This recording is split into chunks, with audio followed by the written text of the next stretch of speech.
السلام علیکم، direct line کے ساتھ میں ہوں جویریہ زید۔ ناظرین، ایران جنگ 38ویں روز میں داخل ہو چکی ہے۔ دنیا ایک نازک موڑ پر کھڑی ہے۔ مشرق وسطیٰ میں بھڑکتی آگ اب صرف ایک خطے تک محدود نہیں رہی، بلکہ اس کے شعلے پوری دنیا کو اپنی لپیٹ میں لینے کے لیے بے تاب ہیں۔ امریکہ اور اسرائیل کے ایران پر حملے، معصوم بچوں سمیت درجنوں جانوں کا ضیاع اور اہم تنصیبات کی تباہی، یہ سب اس بات کی علامت ہیں کہ طاقت کے نشے میں اندھے فیصلے انسانیت کو کس تباہی کی طرف لے جا سکتے ہیں۔ ایران کا بھی سخت رد عمل اور اسرائیلی شہروں پر حملے اس جنگ کو مزید خطرناک بنا رہے ہیں۔ ٹرمپ کی دھمکیاں، ڈیڈ لائنز اور جنگی بیانات ایک بوکھلاہٹ کا عکس پیش کرتے ہیں۔ سوال یہ ہے کہ کیا امریکہ واقعی ایشیا میں اپنا اثر و رسوخ کھو رہا ہے؟ اور اگر ایسا ہے تو کیا یہ جنگ اسی کھوئی ہوئی طاقت کو واپس حاصل کرنے کی کوشش تو نہیں؟ آبنائے ہرمز کی ممکنہ بندش نے دنیا کو ایک نئے بحران کے دہانے پر لا کھڑا کیا ہے۔ تیل کی قیمتوں میں اضافہ، عالمی معیشت کی لڑکھڑاہٹ اور عام انسان کی بڑھتی ہوئی مشکلات، یہ سب اس جنگ کے اثرات ہیں جو سرحدوں سے کہیں آگے جا چکے ہیں۔ ایسے میں پاکستان کی سفارتکاری امید کی ایک کرن بن کر ابھری ہے، لیکن سوال اب بھی باقی ہے کہ کیا یہ کوششیں واقعی امن لا سکیں گی یا دنیا ایک طویل تباہ کن تصادم کی طرف آگے بڑھتی ہوئی نظر آ رہی ہے؟ انہی تمام سوالوں کا احاطہ کرنے کے لیے، ان کے جواب جاننے کے لیے پینل میرے ساتھ موجود ہے۔ پینل کا تعارف آپ سے کرا دیتی ہوں۔ ڈیفنس اینالسٹ بریگیڈیئر ریٹائرڈ مسعود خان صاحب ہمارے ساتھ موجود ہیں۔ اس کے ساتھ ساتھ اسٹوڈیوز میں نصیر واگا صاحب نے ہمیں جوائن کیا ہے، اور ایرانی جرنلسٹ ڈاکٹر حسن رضا نقوی صاحب بھی آج کے ڈسکشن کا حصہ ہوں گے۔ آپ تینوں مہمانوں کا شکریہ ادا کرنا چاہوں گی۔ بریگیڈیئر صاحب، آغاز ڈسکشن کا آپ سے کر لیتی ہوں، اور سب سے پہلے سر ہم بات کرتے ہیں امریکی صدر کی دھمکیوں اور گالیوں بھری جو پوسٹ تھی، جس کو عالمی مبصرین بھی تنقید کا نشانہ بنا رہے ہیں۔ سر، یہ پوسٹ کیا ظاہر کر رہی ہے؟ یہ ڈونلڈ ٹرمپ کی فرسٹریشن کو ظاہر کر رہی ہے؟ خوف چھپا ہوا ہے ان کی ان دھمکیوں کے پیچھے؟ کیسے ریڈ کرتے ہیں آپ سے؟ جی بہت شکریہ۔ دیکھیں، میرے خیال میں فرسٹریٹڈ، ڈیفیٹڈ، اور ان کو آگے چیزیں نظر آ رہی ہیں کہ اگر وہ ابھی ایگزٹ نہیں کرتے ہیں، کوئی راستہ نہیں ملتا ہے، تو بہت ہیومیلیشن تو آلریڈی ہو چکی ہے، مزید ہیومیلیشن ہوگی۔ جس طریقے سے وہ ان کی جو ایک سو کال متھ بنی ہوئی تھی، ایک انوینسیبل ہیں اور اس کے ساتھ ساتھ دیکھیں کہ سپر پاور ہے، سو وہ امپائر تو ڈکلائن کی طرف جاری ہے کہ اب ملٹی پولر دنیا کی طرف ہم جا رہے ہیں۔ اور اس میں ابھی دیکھیں کہ ان واقعات میں ریسنٹلی امریکہ کی جو گلوبل سٹینڈنگ تھی، چاہے وہ ملٹری کے پوائنٹ آف ویو سے تھی، ڈپلومیسی کے پوائنٹ آف ویو سے تھی، اکنامک پوائنٹ آف ویو سے تھی، اور تو ملٹری پوائنٹ آف ویو سے تھی، وہ دیٹ ہیز بین ڈینٹڈ، ڈیمیج ہو چکی ہے۔ اور دیٹس وائی آج دیکھیں کہ نیٹو کے ممالک ان کو ریفیوز کر رہے ہیں، یورپین کنٹریز ان کو ریفیوز کر رہے ہیں، کوئی الائنس ان کو ساتھ کھڑا نہیں ہے، جس اسی کنٹریز ان کی بات نہیں سن رہے ہیں، کیونکہ انہوں نے بھی ریلائز کیا ہے کہ یہ ہمیں کہاں پہ لے کے آئیں۔ But at the same time جب آپ اس طرح کی دھمکی دیتے ہیں، کنٹروورشل قسم کی آپ بات کرتے ہیں، اور پھر دیکھیں کہ ایکسپریسو قسم کے آپ نے الفاظ کا استعمال کیا ہے، تو میرا خیال میں ایک پریزیڈنٹ، وہ بھی ایک سپر پاور کے پریزیڈنٹ کے لیے یہ زیب نہیں دیتا ہے اس طرح کے الفاظ کا استعمال کرنا۔ سو وہ غصہ، فیوری جو ہے، کیونکہ جس طریقے سے پروبلی کوئی وار گیمنگ نہیں ہوئی، کوئی اسٹریٹجی نہیں، امریکن سبھی مانتے ہیں کوئی اسٹریٹجی نہیں تھی، کوئی وے آؤٹ نہیں تھا۔ ابھی آپ دیکھیں نا کہ شروع میں پولیٹیکل آبجیکٹیوز تھے، وہ ختم ہے، کوئی ذکر نہیں ہے، ملٹری آبجیکٹیوز پہ کوئی ذکر نہیں کر رہے ہیں۔ So concentration is on state of harms, کہ اس کو کھلوانا نہیں کھلوانا کیا ہوگا۔ تو اس سے میرے خیال میں ایران اپنے جو مقاصد تھا، بیسیکلی ایران ایک سروائیول کی جنگ لڑ رہا تھا، اور لڑ رہا تو اس میں ایران پریویل کرتا ہوا نظر آ رہا ہے۔ لیکن یہ ہے کہ اب ڈیپینڈ کرتا ہے کہ یہ یہاں سے کہاں پہ جائیں گے، اور جو پیس پروسیس ایک سٹارٹ ہوا ہے اس پہ کیا امپلیکیشنز ہوں گی، تو میرے خیال میں وہ ہم ڈسکس سبسیکوینٹلی کر سکتے ہیں۔ بالکل صحیح ہے واقع صاحب، اگر معاہدہ نہ ہوا تو سب کچھ تباہ کر دیں گے، جہنم بنا دیں گے۔ ڈونلڈ ٹرمپ کی اس سوشل پیغام کو آپ کس طرح سے دیکھتے ہیں؟ اور سر، اس سے پہلے بھی ہم نے دیکھا کہ بہت دفعہ جب اس قسم کی زبان کا استعمال کیا گیا یا اس طرح کی باتیں کی گئیں تو وہ ان باتوں سے مکر گئے۔ آپ کو لگتا ہے کہ کچھ دیر بعد وہ ان باتوں سے ڈینائی کرتے ہوئے نظر آئیں گے؟ آپ ذرا ان کا وہ روپ بھی دیکھیں جب وہ کہتے ہیں کہ میں نے دنیا میں اتنی جنگیں بچائیں، میں نے اتنے لوگوں کی جانیں محفوظ کی میری وجہ سے، یعنی میں نے جو جنگ بندی کی، جیسے کہ انہوں نے پاک بھارت جنگ کے دوران بھی یہ دعویٰ کیا کہ میری وجہ سے جنگ جو ہے وہ ختم۔ اس کے علاوہ بھی انہوں نے بہت سارے کریڈٹس دنیا کی جنگوں کے لیے۔ اتنے بڑے ملک کا جو اپنے آپ کو سپر پاور کہتی ہے، اس طرح کے الفاظ استعمال کرنا میرا خیال میں اس کو زیب تو ان کو بالکل نہیں دیتا، اور میں حیران ہوں کہ انہوں نے یہ کس طرح سارا کچھ کہا۔ ہم عام طور پر کہتے ہیں کہ ہارا ہوا پہلوان جو ہے وہ سوائے گالیاں دینے کے اور کچھ نہیں کر سکتا۔ اس وقت ٹرمپ ہارا ہوا پہلوان نظر آ رہا ہے، اور ایک زخمی پرندے کی طرح، ایک زخمی جانور کی طرح، خون آلود جانور کی طرح وہ پھڑ پھڑا رہا ہے۔ وہ یہ کبھی سوچ بھی نہیں سکتا تھا کہ یہ جنگ 38 روز بعد بھی امریکہ کا پلڑا اس میں بھاری نہیں ہوگا۔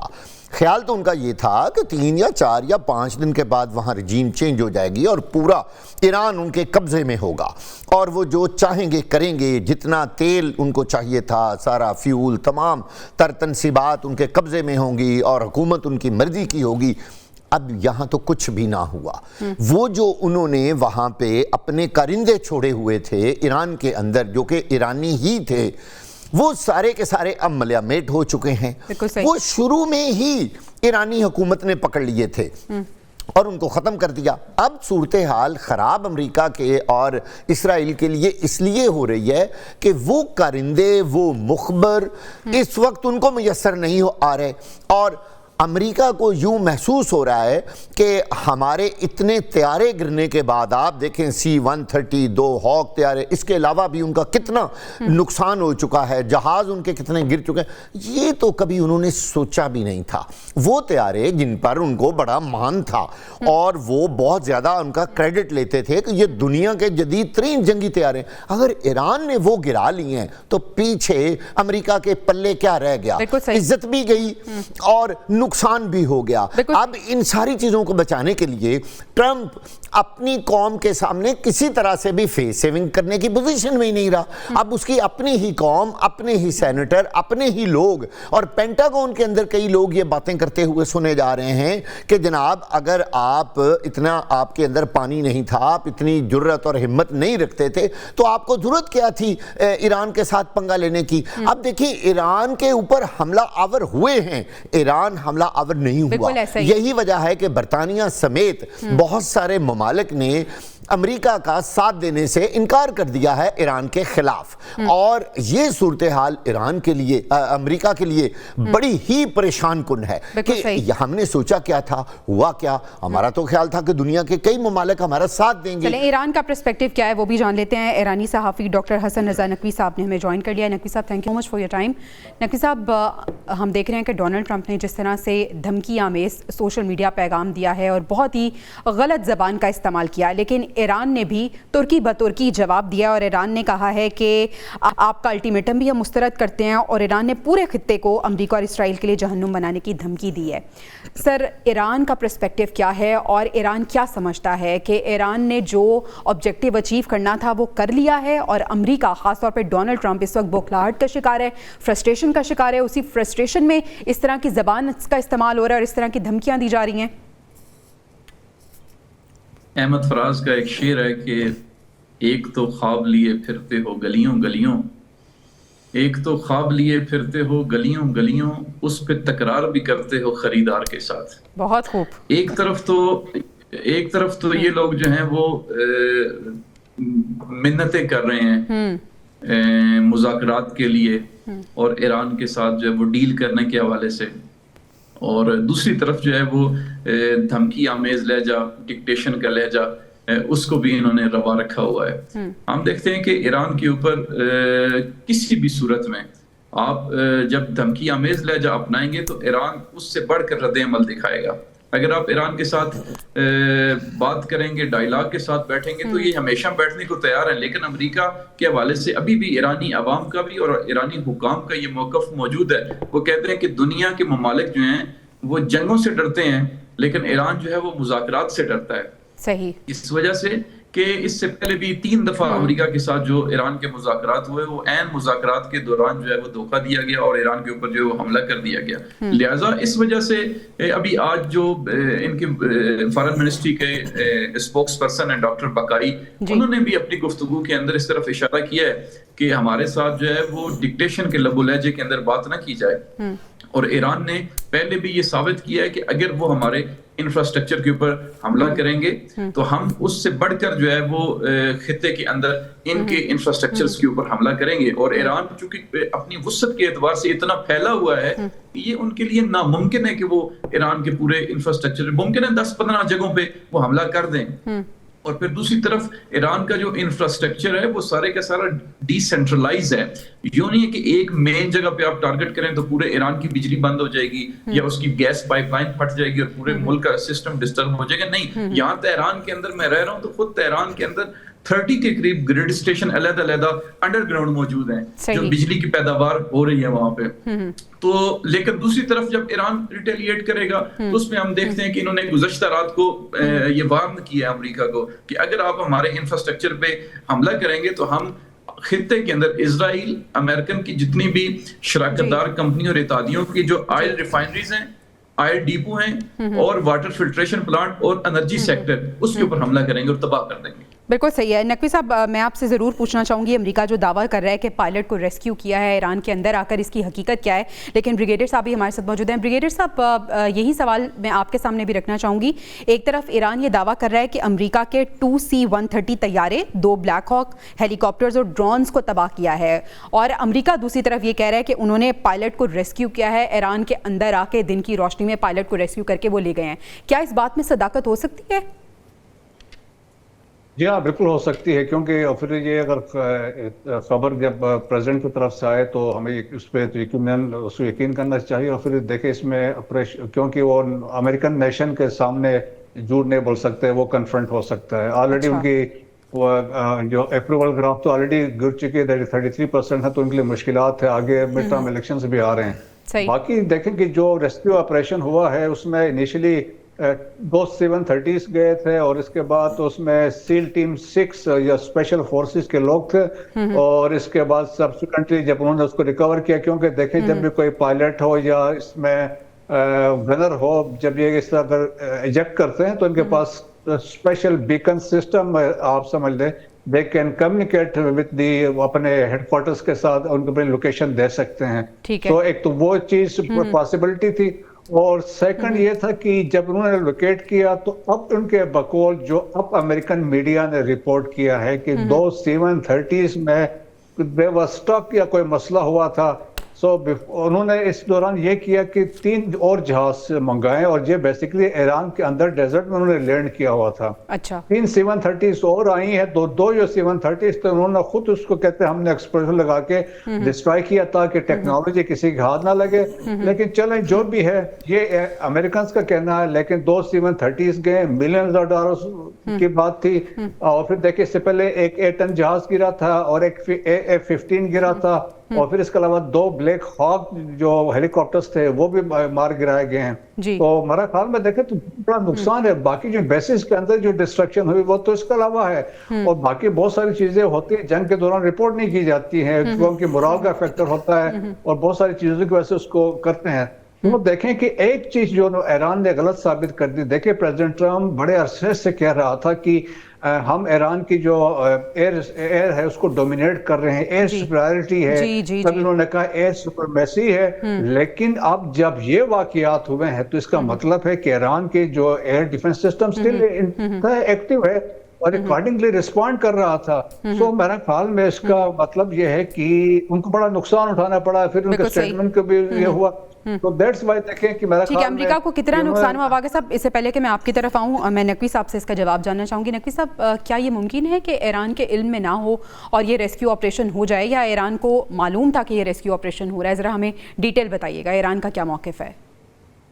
دیکھیں، میں آپ کو بڑا سیدھا جواب دیتا ہوں اس کا کہ جو پائلٹ جس کو یہ ریسکیو کرنا چاہتے تھے اور جو پائلٹ ایجیکٹ ہوا تھا اس طیارے کے اندر سے، وہ ہوا تھا ایران کا صوبہ گولیو احمد کے اندر، جس کا فاصلہ جنوبی اصفہان سے اگر زمینی طور پہ وہ چونکہ پہاڑی علاقہ ہے اس کا لگایا جائے تو وہ 235 کلومیٹر بنتا ہے. ٹھیک ہے. اور اگر بائی روڈ آیا جائے تو وہ 430 کلومیٹر بنتا ہے. یعنی بائی روڈ کم از کم 6 سے 7 گھنٹے کا راستہ ہے. جہاں پہ پائلٹ کو انہوں نے 2 دن پہلے تلاش کے لیے ان کے بلیک ہاک گئے تھے، طیارے گئے تھے اور ایران نے ان کو ٹارگٹ کیا تھا. ٹھیک ہے. اور یہ کیسے ممکن ہے کہ ایک رات کے اندر وہ پائلٹ جو ہے وہ کہکولیوں سے زمین کے اوپر چلتا ہوا جنوبی اصفہان میں پہنچ جائے اور پھر یہاں پہ یہ ریسکیو کے آپریشن کرنے کے لیے آ جائے. یہ در حقیقت جو اصفہان میں ہوا ہے یہ ریسکیو آپریشن کے لیے یہ تیارے نہیں آئے ہیں. یہ تو آئے ہیں بنیادی طور پہ یورینیم جو افزودہ یورینیم ہے اس کو حاصل کرنے کے لیے. یہ ایک اس سطح کا آپریشن تھا جی. اور جہاں پہ ان کو ٹارگٹ کیا گیا یہ تقریباً 1 گھنٹے کے فاصلے کے اوپر جو نتنز کا ایٹمی پلانٹ ہے اس سے 1 گھنٹے کے فاصلے کے اوپر ان کو یہ ٹارگٹ کیا گیا ہے. اچھا آپ دیکھیں کس طرح ریسکیو کے لیے آپ مثلا اس پورے ریسکیو کے آپریشن کے اندر 4 ہیلی کاپٹر تباہ ہوئے ہیں, 2 عدد A-10 تباہ ہوئے ہیں, 1 ہورمس ڈرون ہوا ہے, MQ-9 1 ہوا ہے, C-130 2 تباہ ہوئے ہیں. یعنی مجموعی طور پہ $50 کروڑ کا نقصان ان کو صرف اس ایک آپریشن کے اوپر امریکہ کو ہوا ہے. لہٰذا اور ایرانی آفیشلز نے بھی یہی کہا ہے, ایرانی آفیشلز نے یہ کہا ہے کہ یہ جو اصفہان کے اندر آپریشن ہوا ہے یہ ریسکیو کا بہانہ تھا, اصل ہدف ان کا اور تھا. اچھا تو نقوی صاحب آپ کی موجودگی کا فائدہ اٹھاتے ہوئے پھر کلیریفائی کیجیے گا کہ وہ پائلٹ جس کو ریسکیو کرنے کا دعویٰ امریکہ کر رہا ہے کیا کسی کو ریسکیو کیا گیا یا ایک کچھ خبریں یہ بھی آ رہی ہیں کہ وہ ایران کی تحویل میں ہے؟ پلیز ذرا بتائیے گا ہمیں.